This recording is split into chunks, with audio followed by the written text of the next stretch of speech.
കവിതകളും അതിന്റെ കൂടെ അതെഴുതിയ കവിയെയും കൂടെ പരിചയപ്പെടുത്തുന്നത്. മറ്റുള്ള ഭാഷകൾ കേവലം ധാത്രിമാർ മർത്യന്നു പെറ്റമ്മ തൻ ഭാഷതാൻ. ഒന്നുകൂടെ പാടാം. മറ്റുള്ള ഭാഷകൾ കേവലം ധാത്രിമാർ മർത്യന്നു പെറ്റമ്മ തൻ ഭാഷതാൻ. ഈ കവിത എല്ലാവരും കേട്ടിട്ടുണ്ടോ? എന്റെ ഭാഷ എന്നുള്ള കവിതയിൽ വള്ളത്തോൾ നാരായണമേനോൻ എഴുതിയ കുറച്ച് വരികളാണ്, 2 വരികളാണ് നമ്മൾ ഇവിടെ നിന്ന് കണ്ടത് അല്ലെ. അത് കൂടാണ്ട് എല്ലാവർക്കും ഇഷ്ടപ്പെട്ടു ഈ കവിത. ഇനി വേറൊരു കവിതയും കൂടെ കാണിക്കുന്നുണ്ട്. ഇതൊക്കെ എഴുതി വെക്കണേട്ടാ. ഓരോ കവിതയും ആരാണ് എഴുതിയത്, എന്താണ് വരികള് എന്നൊക്കെ കറക്റ്റ് ആയിട്ട് എല്ലാവരും എഴുതി വെക്കണം. രക്ഷിതാക്കളും ഇതൊക്കെ എഴുതാനായിട്ട് സഹായിക്കണം കേട്ടോ. അടുത്തൊരു കവിതയും കൂടെയാണ് ഇവിടെ കാണിക്കാം. എന്നുടെ ഭാഷ താൻ എന്തറവാട്ടമ്മ അന്യയാം ഭാഷ വിരുന്നുകാരി. എന്നുടെ ഭാഷ താൻ എന്തറവാട്ടമ്മ അന്യയാം ഭാഷ വിരുന്നുകാരി.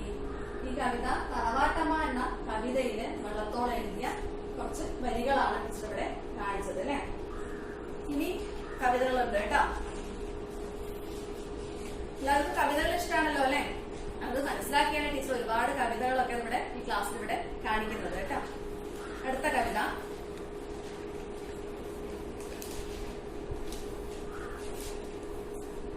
കാണുന്നുണ്ടല്ലോ അല്ലെ. എത്ര സുന്ദരം എത്ര സുന്ദരം എന്റെ മലയാളം, മുത്തുപവിഴങ്ങൾ പൊരുത്തോരു പൊന്നുനൂൽ പോലെ. എത്ര സുന്ദരം എത്ര സുന്ദരം എന്റെ മലയാളം, മുത്തുപവിഴങ്ങൾ പൊരുത്തോരു പൊന്നുനൂൽ പോലെ. ഇതാരെഴുതിയത്? മലയാളം എന്ന കവിതയില് ONV കുറുപ്പ് എഴുതിയ കവിതയാണ്, വരികളാണ് നമ്മൾ ഇന്നിവിടെ പാടിയത് അല്ലെ. എല്ലാവർക്കും കവിതകളൊക്കെ ഇഷ്ടപ്പെട്ടോ? നമ്മളത് എഴുതിയെടുക്കുമ്പോ ഈ വരികളൊക്കെ എഴുതിയെടുക്കാം.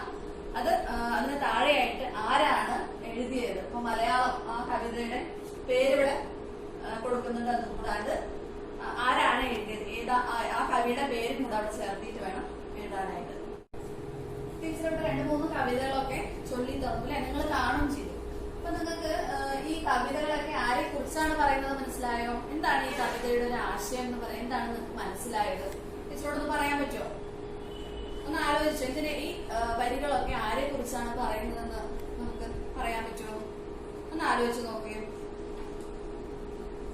പറയാം അല്ലെ. ടീച്ചർ ആദ്യം കാണിച്ച കവിത തന്നെ നമുക്ക് തുടങ്ങാം അല്ലെ. അതായത് മറ്റുള്ള ഭാഷകൾ. ടീച്ചർ പാടിയ വരികളൊക്കെ ഓർമ്മയുണ്ടല്ലോ അല്ലെ. മറ്റുള്ള ഭാഷകൾ കേവലം ധാത്രിമാർ മർത്യനും പെറ്റമ്മ തൻ ഭാഷ അല്ലെ. നമ്മുടെ ഭാഷയെ കുറിച്ചാണ് പറയുന്നത് അല്ലെ. ഭാഷയെ കുറിച്ച് നമ്മുടെ വള്ളത്തോൾ എന്റെ ഭാഷ എന്നുള്ള കവിതയിൽ വള്ളത്തോൾ നാരായണമേനോൻ നല്ല മനോഹരമായി എഴുതിയ വരികളാണ് അല്ലെ. എന്താണ് പറയുന്നത്? മറ്റുള്ള ഭാഷകളൊക്കെ കേവലം വെറും എന്താണ്, തോഴിമാർ മാത്രമാണ് അല്ലെ. പകരം നമ്മുടെ പെറ്റമ്മയാണ് നമ്മുടെ ഭാഷ. നമ്മുടെ ഭാഷ എന്ന് പറയുമ്പോൾ മാതൃഭാഷ അല്ലെ. എത്ര ഭാഷകൾ ഉണ്ടെങ്കിലും നമ്മുടെ പെറ്റമ്മ എന്ന് പറയുന്നത് ഏതായിരിക്കും? നമ്മുടെ സ്വന്തം മാതൃഭാഷകൾ അല്ലെ. മനസ്സിലായോ? അപ്പോ എത്ര ഭാഷകൾ ഉണ്ടെങ്കിലും നമ്മുടെ മാതൃഭാഷ എന്തുതന്നെയായിരിക്കും? നമ്മുടെ പെറ്റമ്മ തന്നെയാണ്. നമ്മളെ പ്രസവിച്ച നമ്മുടെ സ്വന്തം അമ്മയെ പോലെയാണ് അല്ലെ. അടുത്ത പാട്ട്. എന്നുടെ ഭാഷ താൻ എൻ തറവാട്ടമ്മ അന്യയാം ഭാഷ വിരുന്നുകാരി അല്ലെ. അപ്പൊ അതിലെന്താ പറയുന്നത്? തറവാട്ടമ്മ എന്നുള്ള കവിതയില് വള്ളത്തോൾ പറയുന്നത് എന്തൊക്കെയാണ്? എന്നുടെ ഭാഷ താൻ എൻ തറവാട്ടമ്മ, എന്റെ സ്വന്തം ഭാഷയാണ് എന്റെ തറവാട്ടമ്മ അല്ലെ.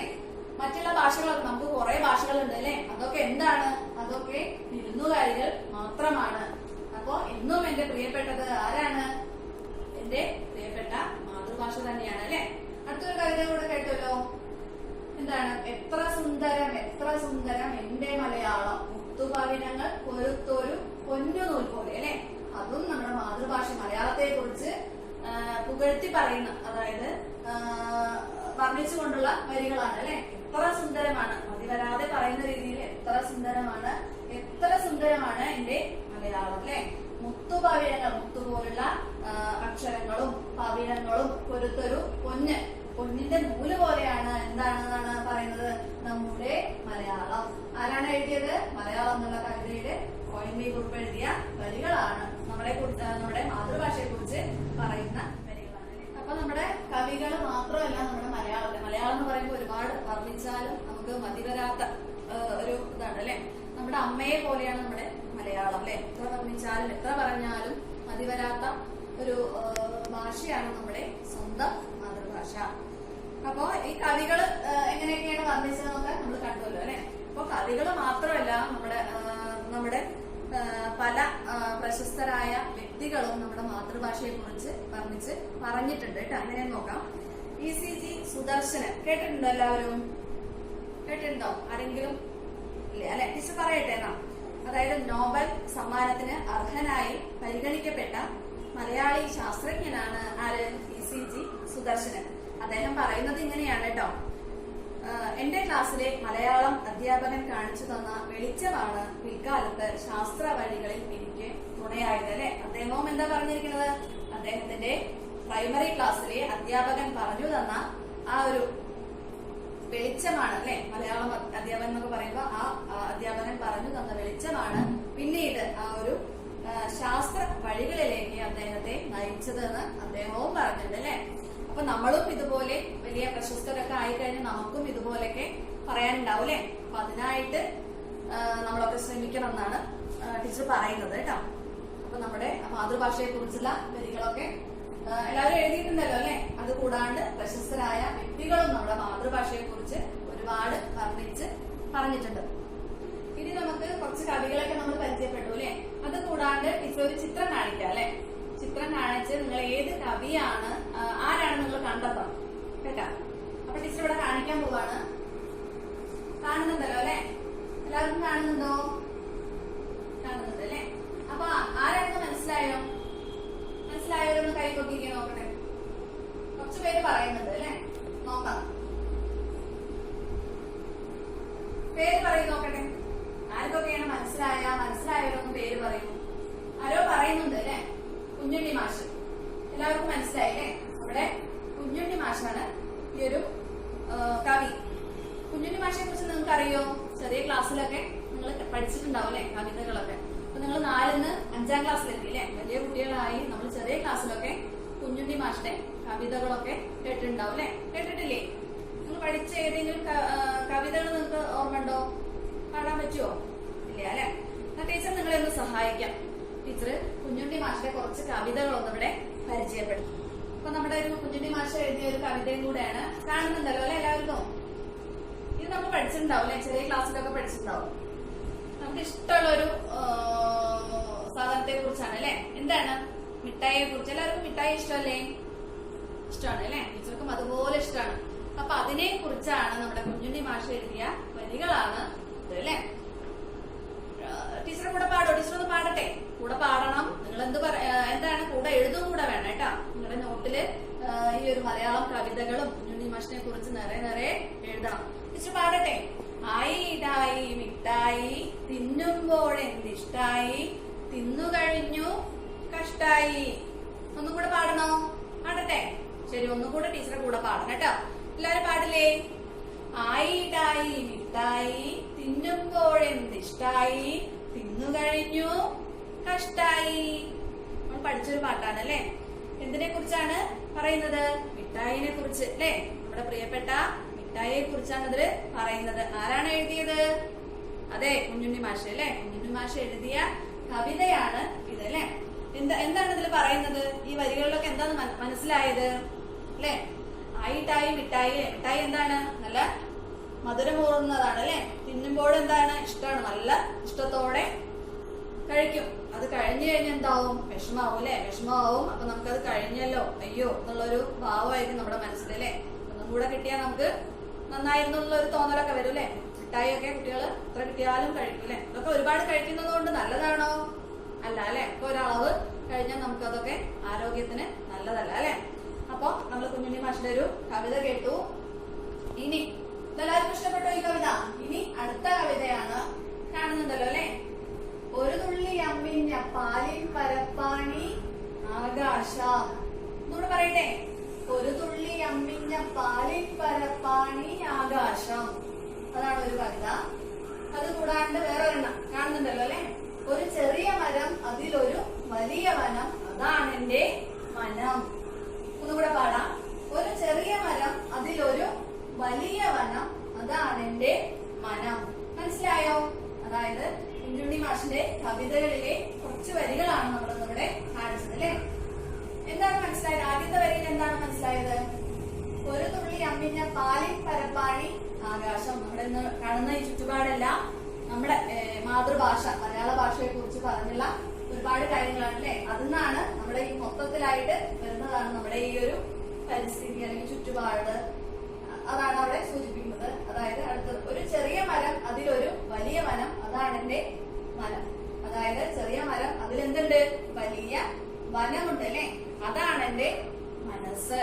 അപ്പൊ എന്താണ് ഈ കവിതകളൊക്കെ കേട്ടപ്പോ നമുക്ക് കുഞ്ഞുണ്ണി മാഷെ കുറച്ചൊക്കെ മനസ്സിലായി അല്ലെ. ഒരുപാട് മനസ്സിലായിണ്ടാവും, എന്നാലും കുറച്ച് കാര്യങ്ങൾ നമുക്ക് ഇന്നൊക്കെ കിട്ടിയിട്ടുണ്ടാവും അല്ലെ. അതായത് കുഞ്ഞുണ്ണി മാഷിന്റെ കവിത എന്ന് പറയുമ്പോ കുറച്ച് ചെറിയ വരിയാണെങ്കിലും അത് എന്തായിരിക്കും? ഒരുപാട് വലിയ ആശയങ്ങളായിരിക്കും മാഷ് അതിന്റെ ഉള്ളിലൊക്കെ ഒളിപ്പിച്ചു വെച്ചിട്ടുണ്ടാവും അല്ലെ.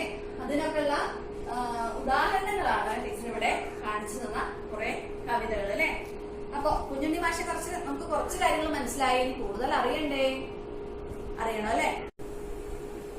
അപ്പൊ അടുത്തൊരു കവിതയാണ് അല്ലെ. ഇതും കൂടെ നമുക്കൊന്ന് നോക്കാം. പുറത്തു കാറ്റും ഇരുട്ടും അകത്തിടിയും മഴയും അവക്കിടയ്ക്കൊരു ചിമ്മിനിയും കണക്കുബുക്കും പെൺകുഞ്ഞും. ഒന്നുകൂടെ പാടാല്ലേ. പുറത്തു കാറ്റും ഇരുട്ടും അകത്തിടിയും മഴയും അവക്കിടയ്ക്കൊരു ചിമ്മിനിയും കണക്കുബുക്കും പെൺകുഞ്ഞും. ഇതും നമ്മുടെ ആരെഴുതിയ കവിതയാണ്? കുഞ്ഞുണ്ണി മാഷ് എഴുതിയ കവിതയാണ് അല്ലെ. ഇതിലും എന്താ പറയുന്നത്? കുറച്ച് വരിയാണെങ്കിലും ഒരുപാട് ആശയങ്ങൾ അതില് കുഞ്ഞുണ്ണി മാഷ് അതില് ഒളിപ്പിച്ചു വെച്ചിട്ടുണ്ട് അല്ലെ. നമുക്കത് ആ വരികൾ കേൾക്കുമ്പോൾ തന്നെ ഒരുപാട് കാര്യങ്ങൾ നമ്മുടെ മനസ്സിൽ ഓടിയെത്തും അല്ലെ. പുറത്ത് കാറ്റും ഇരുട്ടുമുണ്ട്, അകത്ത് ഇടിയും മഴയൊക്കെ ഉണ്ട്, അവക്കിടയ്ക്കൊരു എന്തുണ്ട്? ചിമ്മിനി. ചിമ്മിനി എന്ന് പറഞ്ഞാൽ അത് അറിയുമല്ലോ അല്ലെ. നമ്മുടെ പണ്ട് കാലത്തൊക്കെ നമുക്ക് കറണ്ടൊന്നും ഇല്ലാത്ത സമയത്ത് നമ്മൾ ഉപയോഗിച്ചതാണ് ചിമ്മിനി. ഇതൊന്നും നമ്മുടെ വീടുകളിലൊന്നും ഇല്ല അല്ലെ. അപ്പൊ അതുകൊണ്ട് അത് കൂടാണ്ട് എന്താണ്? പഠിക്കുന്ന കണക്ക് ബുക്കുമായിട്ടുള്ള ഒരു പെൺകുഞ്ഞും കൂടിയുണ്ട് അല്ലെ. ഈ തിരക്കിനൊക്കെ ഇടയിലും ആരെന്ത് ചെയ്യാണ്? പെൺകുഞ്ഞും അവിടെ ഉണ്ട് അല്ലെ. പഠിക്കാനായി നിങ്ങൾ ഇതുപോലെ ഇരിക്കുന്ന പോലെയൊക്കെ അവിടെ ഒരു പെൺകുഞ്ഞും കൂടെ ഇരുന്ന് ക്ലാസ് പഠിക്കാനായിട്ട് ഇരിക്കുന്നുണ്ട്.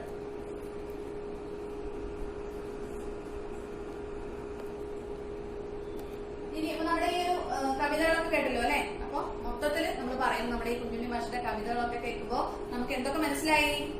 അതായത് ഒരുപാട് അർത്ഥങ്ങളും ചെറിയ വരികളും അതിൽ ഒരുപാട് അർത്ഥങ്ങളും വലിയ വലിയ ആശയങ്ങളൊക്കെ ആയിട്ടാണ് നമ്മുടെ കുഞ്ഞുണ്ണി മാഷ് എഴുതുന്ന കവിതകൾ അല്ലെ. കുഞ്ഞുണ്ണി മാഷയെ കുറിച്ചൊക്കെ നിങ്ങൾക്ക് ഏതാണ്ടൊക്കെ കുറച്ചൊക്കെ മനസ്സിലായി അല്ലെ. ഇത് നമുക്കൊന്ന് കൂടുതലായിട്ടൊന്നും അറിയാം അല്ലെ. ടീച്ചർ ഇവിടെ ഒരു കുഞ്ഞുണ്ണി മാഷയെ കുറിച്ച് എഴുതിയ ഒരു വിവരണം ഉണ്ടോന്ന് നമുക്കത് നോക്കാം അല്ലെ. അപ്പൊ നമ്മുടെ കുഞ്ഞുണ്ണി മാഷയെ കുറിച്ച് നമുക്ക് കുറച്ച് കാര്യങ്ങളൊക്കെ മനസ്സിലായി അല്ലെ. ഇനി നമുക്ക് എങ്ങനെയാണ് കുഞ്ഞുണ്ണി മാഷയെ കുറിച്ച് കുറച്ച് കൂടുതലായിട്ട് അറിയാനായിട്ട് ടീച്ചറിവിടെ കാണിക്കുന്നുണ്ട്. അപ്പൊ അതൊന്ന് കേൾക്കൂട്ടാം. തൃശൂർ ജില്ലയിലെ വലപ്പാട്ട് 1927 ജനിച്ചു. ദീർഘകാലം അധ്യാപകനായി ജോലി ചെയ്തു. മർമ്മമറിഞ്ഞ് കുഞ്ഞു വരികൾ കൊണ്ട് വലിയ ആശയത്തെ കവിതച്ചെപ്പിൽ ഒതുക്കുന്ന കവി. പഴഞ്ചൊല്ലുകൾ, കടങ്കഥകൾ, നമ്പൂതിരി ഫലിതങ്ങൾ എന്നിവ ശേഖരിച്ച് പ്രസിദ്ധീകരിക്കുകയുമുണ്ടായി. ചിത്രകലയിലും പ്രാവീണ്യം നേടിയിരുന്നു. കേരള സാഹിത്യ അക്കാദമി പുരസ്കാരം, ജന്മാഷ്ടമി പുരസ്കാരം മുതലായ ബഹുമതികൾ അദ്ദേഹത്തിന് ലഭിച്ചു.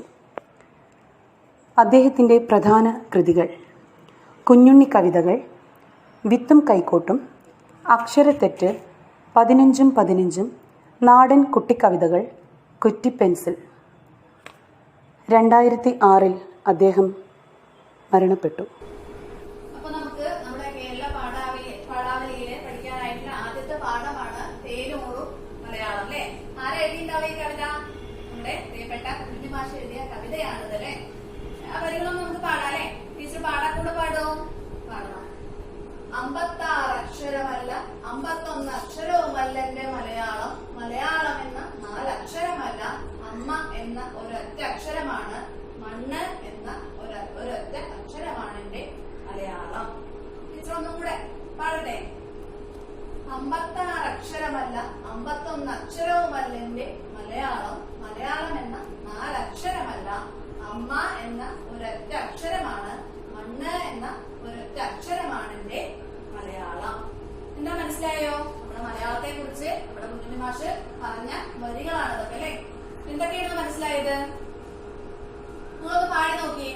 എല്ലാവരും ഒന്ന് ഈ വരികളൊക്കെ ഒന്ന് പാടി നോക്കണം. എഴുതി വെക്കാൻ പറ്റുന്നവർ എഴുതിയും വെക്കണം കേട്ടോ. നമ്മുടെ പാഠഭാഗത്തുള്ളതാണ്. നമുക്കിപ്പോ എഴുതി വെച്ച് നമുക്കത് പഠിക്കാം അല്ലെ. ബുക്കൊക്കെ ഉള്ളവരുണ്ടെങ്കിൽ അത് ഉപയോഗിച്ചോളൂ കേട്ടോ. അപ്പൊ 56 അക്ഷരമല്ല അല്ലെ. 56 അക്ഷരം നമ്മുടെ ആദ്യം നമ്മുടെ മലയാളത്തില് 56 അക്ഷരം ഉണ്ടായിരുന്നു അല്ലെ. പിന്നീട് അതൊക്കെ കുറച്ചു. ക്ഷ, ത്ര, ജ്ഞ എന്നൊക്കെ ഉള്ളതൊക്കെ കുറച്ചിട്ട് ഇപ്പൊ എത്രയായി? 51 അക്ഷരം അല്ലെ. ഒന്ന് ശ്രദ്ധിക്കണം, 51 അക്ഷരവുമാണ് ഇപ്പോഴത്തെ മലയാളം അല്ലെ. അതുമല്ല, ആ 51 അക്ഷരവുമല്ല എന്റെ മലയാളം. പിന്നെന്താണ്? മലയാളം എന്ന 4 അക്ഷരവുമല്ല അല്ലെ. കവി പറയുന്നത് എന്താണ്? മലയാളം എന്ന 4 അക്ഷരവുമല്ല മലയാളം. പിന്നെ എന്താണ്? അമ്മ. അമ്മ എന്ന ഒരൊറ്റ അക്ഷരം അല്ലെ. അമ്മ എന്ന ഒരൊറ്റ അക്ഷരമാണ്. പിന്നെ ഒന്നും കൂടെ ഉണ്ടല്ലോ, മണ്ണ്. മണ്ണ് എന്ന ഒരൊറ്റ അക്ഷരമാണ് എന്റെ മലയാളം അല്ലെ. എത്ര വ്യക്തമായിട്ടാണ് നമ്മുടെ കുഞ്ഞുണ്ണി മാഷ് പറഞ്ഞിരിക്കുന്നത് അല്ലെ.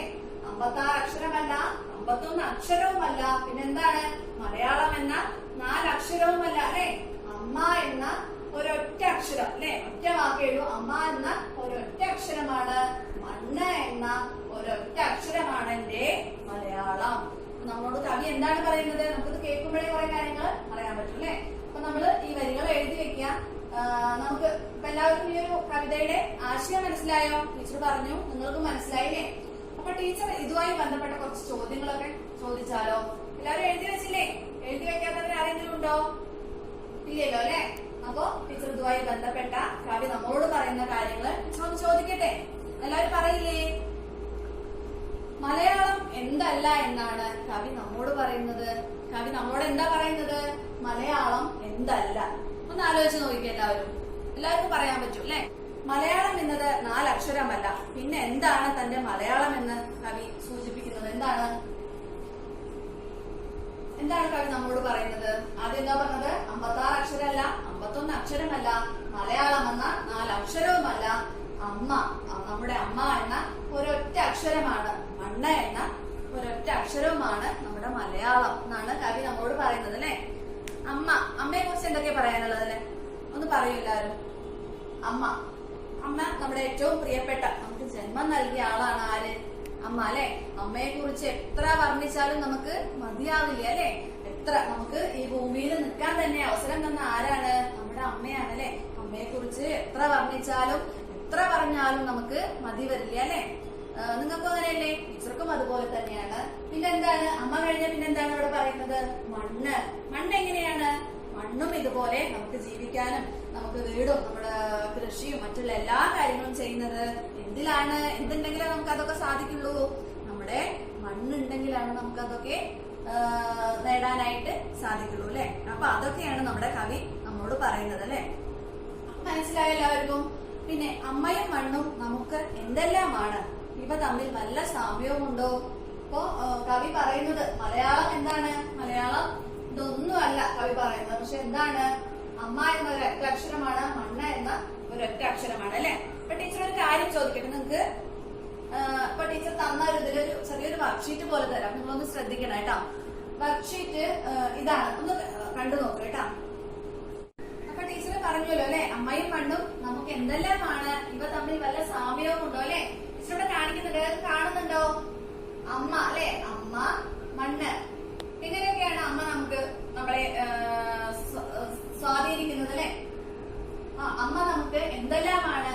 അമ്മ നമ്മളെ എങ്ങനെയൊക്കെയാണ് വളർത്തിയത്? നമ്മുടെ കുട്ടിക്കാലത്തൊക്കെ, കുട്ടിക്കാലത്തും ഇപ്പോഴൊക്കെ ആവാല്ലേ. അതായത് ജന്മം തന്നത് അല്ലെ, നമുക്ക് ജന്മം തന്നതാണ് നമ്മുടെ അമ്മ, പ്രിയപ്പെട്ട അമ്മ. പാലൂട്ടിയത്, നമ്മളെ കൊഞ്ചിച്ചത്, ലാളിച്ചത്, അങ്ങനെ ഒരുപാട് കാര്യങ്ങൾ ഇതിൽ വരൂല്ലേ. നമുക്ക് ഈ അമ്മേനെ കുറിച്ച് പറയുമ്പോ ഒന്നും അല്ല, ഇനി നമുക്കുണ്ട് കേട്ടാ. അതുപോലെ എന്താണ്? മണ്ണും ഇതുപോലെ പ്രിയപ്പെട്ടതാണ് അല്ലെ. നമ്മുടെ മാതൃഭാഷ പോലെ എന്താണ്? പ്രിയപ്പെട്ടതാണ് നമ്മുടെ മണ്ണും. നമ്മള് ജീവിക്കുന്നതാണ്, കൃഷി ചെയ്യുന്നതാണ്, വീട് വയ്ക്കുന്നതാണ്, അങ്ങനെ എല്ലാം ഒരുപാട് കാര്യങ്ങൾ നമുക്ക് മണ്ണിലും ചെയ്യാനായിട്ട്. ടീച്ചർ 1, 2, 3 കൊടുത്തിട്ടുള്ളൂ. ഇത് കൂടാണ്ട് നിങ്ങളും ആലോചിച്ചിട്ട് ഇതിന്റെ ബാക്കിയൊക്കെ ഉണ്ടാവും അല്ലെ, കുറെ നമുക്ക് കണ്ടെത്താനായിട്ട് പറ്റും. ടീച്ചർ കുറച്ച് 2, 3 കാണിച്ചു തന്നിട്ട് നിങ്ങൾ ഇത് കൂടാണ്ട് നിങ്ങളിത് ബുക്കിൽ ഒരു വർക്ക്ഷീറ്റ് ടീച്ചർ തന്നു. ഇതിൽ താഴെ വരച്ചിട്ട് നിങ്ങൾ എഴുതണം കേട്ടോ. അമ്മ നമുക്ക് എങ്ങനെയാണ് പ്രിയപ്പെട്ടത്, അതുപോലെ മണ്ണ് എങ്ങനെയാണ് നമുക്ക് പ്രിയപ്പെട്ടത്, അങ്ങനെ ഇവ തമ്മിൽ എങ്ങനെയൊക്കെയാണ് സാമ്യമുള്ളത് അല്ലെ. നമ്മുടെ മലയാള ഭാഷ എന്ന് പറയുമ്പോ ഇത് രണ്ടും കൂടിയതാണ് എന്ത്? മലയാള ഭാഷ അല്ലെ. അപ്പൊ മലയാള ഭാഷയെ കുറിച്ച് നമ്മുടെ കവി, നമ്മുടെ പ്രിയപ്പെട്ട കുഞ്ഞുണ്ണി മാഷ് നമ്മളോട് പറയുന്ന ഏതാണ്ട് കുറച്ച് കാര്യങ്ങളാണ്. നമുക്കിതൊക്കെ മനസ്സിലാക്കിയിട്ട് ഈ വരിയുടെ ഒരു ആശയം നമ്മളത് കണ്ടെത്തുക അല്ലെ. നമ്മുടെ മലയാള ഭാഷയെ കുറിച്ച് വർണ്ണിക്കുന്നത് നമ്മൾ കേട്ടല്ലോ അല്ലെ. ഇത്രയും വരികളിലൂടെയാണ് നമ്മുടെ കുഞ്ഞുണ്ണി മാഷ്, കുറച്ച് വരികളാണെങ്കിലും ഒരുപാട് വലിയ ആശയങ്ങള് നമ്മുടെ ഈ ഒരു പാഠഭാഗത്തില് കവി നമ്മളോട് പറയുന്നുണ്ട് അല്ലെ. അപ്പൊ മലയാളം എന്നത് കവിക്ക് കേവലം ഒരു പദമോ അക്ഷരങ്ങളുടെ ഒരു കൂട്ടമോ അല്ല, അമ്മയും മണ്ണുമാണ്. അമ്മയ്ക്ക് പകരം വെക്കാൻ മറ്റൊന്നില്ല. മണ്ണിനും രണ്ടും നമ്മുടെ ജീവനാണ്. ഇതുപോലെ പ്രിയപ്പെട്ടതാണ് നമ്മുടെ ഓരോരുത്തരുടെയും മാതൃഭാഷ എന്ന് പറയുന്നത് അല്ലെ. അപ്പൊ മലയാളത്തെ കുറിച്ച് വർണ്ണിച്ച നമ്മൾ എന്തൊക്കെയാണ് ആദ്യം ക്ലാസ്സിൽ എന്തൊക്കെ പഠിച്ചു? ഒരുപാട് കാര്യങ്ങൾ പഠിച്ചു അല്ലെ. മലയാളത്തെ കുറിച്ച് പറഞ്ഞ ഒരുപാട് കവിതകൾ പഠിച്ചു. അത് കഴിഞ്ഞ് നമ്മുടെ കുഞ്ഞുണ്ണി മാഷയുടെ കുറച്ച് കവിതകൾ ഇവിടെ പരിചയപ്പെട്ടു. അതുകൂടാണ്ട് നമ്മുടെ തേനൂറും മാമ്പഴം അല്ലെ, ഒന്നാം പാഠത്തിൽ 5ാം ക്ലാസ്സിലെ 1ാം പാഠത്തിൽ വരുന്ന തേനൂറും മാമ്പഴം എന്നുള്ള പാഠഭാഗത്തിലെ വരികളും അതുമായി ബന്ധപ്പെട്ട കുറച്ച് കാര്യങ്ങളും ടീച്ചറോടെ പറഞ്ഞു അല്ലെ. അപ്പൊ നമ്മൾ ചെയ്യേണ്ടത്, നമ്മള് കുഞ്ഞുണ്ണി മാഷയെ കുറിച്ചൊക്കെ പറഞ്ഞു അല്ലെ. അത് കൂടാണ്ട് നമ്മുടെ ചുറ്റുപാടും നടക്കുന്ന നമ്മുടെ നാടിനെ കുറിച്ച് നിങ്ങളൊന്ന് എഴുതണം കേട്ടോ. നമ്മുടെ നാടിനെ കുറിച്ച് എഴുതിയിട്ട് നമ്മുടെ അടുത്ത ക്ലാസ്സിലേക്ക് വരുമ്പോൾ കൊണ്ടുവരണം. നമ്മുടെ നാടിനെ കുറിച്ച് നമുക്ക് പ്രിയപ്പെട്ടതാണ് നമ്മുടെ നാട് അല്ലെ. ഇപ്പൊ ഈ കൊറോണ സമയമൊക്കെ ഉള്ളപ്പോ വിദേശത്തുള്ള ആൾക്കാരൊക്കെ എവിടേക്ക് വരാൻ ആഗ്രഹിക്കുന്നത്? നമ്മൾ ജനിച്ചു വളർന്ന നമ്മുടെ പ്രിയപ്പെട്ട നാട്ടിലേക്ക് വരാനാണ് അവരൊക്കെ ആഗ്രഹിക്കുന്നത് അല്ലെ. അതുപോലെ പ്രിയപ്പെട്ടതാണ് നമ്മുടെ നാട്. അപ്പൊ നമ്മള് ജീവിക്കുന്ന ഈ ചുറ്റുപാട് നാടിനെ ഉൾപ്പെടുത്തിയിട്ട് നിങ്ങൾ എന്തുണ്ടാക്കണം? ഒരു കുറിപ്പുണ്ടാക്കണം അല്ലെ. അതുപോലെ വേറൊരു രസകരമായൊരു പ്രവർത്തനം കൂടെ തരാം. നമ്മുടെ മാതൃഭാഷയെ കുറിച്ചും മണ്ണിനെ കുറിച്ചൊക്കെ പറയുന്ന സിനിമാ പാട്ടുകളൊക്കെ ഉണ്ടാവില്ലേ? ഉണ്ടാവോ? കേട്ടിട്ടുണ്ടാവും അല്ലെ. ടീച്ചർക്ക് 1-2 പാട്ടുകളൊക്കെ അറിയാം. അതുപോലെ നിങ്ങളും കുറച്ചുകൂടെ കൂടുതലായിട്ട് പാട്ടുകളൊക്കെ കണ്ടെത്തിയിട്ട് വെക്കണം. അതെവിടെയാണ് വെക്കേണ്ടത്? നിങ്ങളുടെ ബുക്കിലൊക്കെ മലയാളവുമായി ബന്ധപ്പെട്ട ശേഖരണ പുസ്തകത്തിലോ ഒക്കെ നമ്മളത് സൂക്ഷിക്കുക അല്ലെ. മലയാള ഭാഷകൻ മാതക ഭംഗിനി മലർമന്ദഹാസമായി വിരിയുമ്പോൾ, അങ്ങനെ കുറച്ച് വരികയെ അറിയുള്ളൂ. പക്ഷെ എന്നാലും ഇങ്ങനെയുള്ള വരികളോ സിനിമാ പാട്ടുകളോ ഒക്കെ ഉൾപ്പെടുത്തിയിട്ട് നിങ്ങൾ അതൊക്കെ കണ്ടെത്തിയിട്ട് നിങ്ങളുടെ ബുക്കിലൊക്കെ സൂക്ഷിച്ചു വെക്കണം. അപ്പൊ ഇന്നത്തെ നമ്മുടെ ഒരു ക്ലാസ് ഏതാണ്ട് പൂർണ്ണമായി. ഇനി നമ്മൾ ഈ ഒരു ക്ലാസ്സിന്റെ തുടർച്ചയായി നിങ്ങൾക്ക് പറ്റുന്ന രീതിയിലുള്ള വർക്ക്ഷീറ്റുകളും മറ്റുള്ള കവികളെ ഉൾപ്പെടുത്തി നമ്മൾ തന്ന തുടർ പ്രവർത്തനങ്ങളൊക്കെ വെച്ചുള്ള വർക്കുകളൊക്കെ നിങ്ങൾ ചെയ്യണം. ശരി.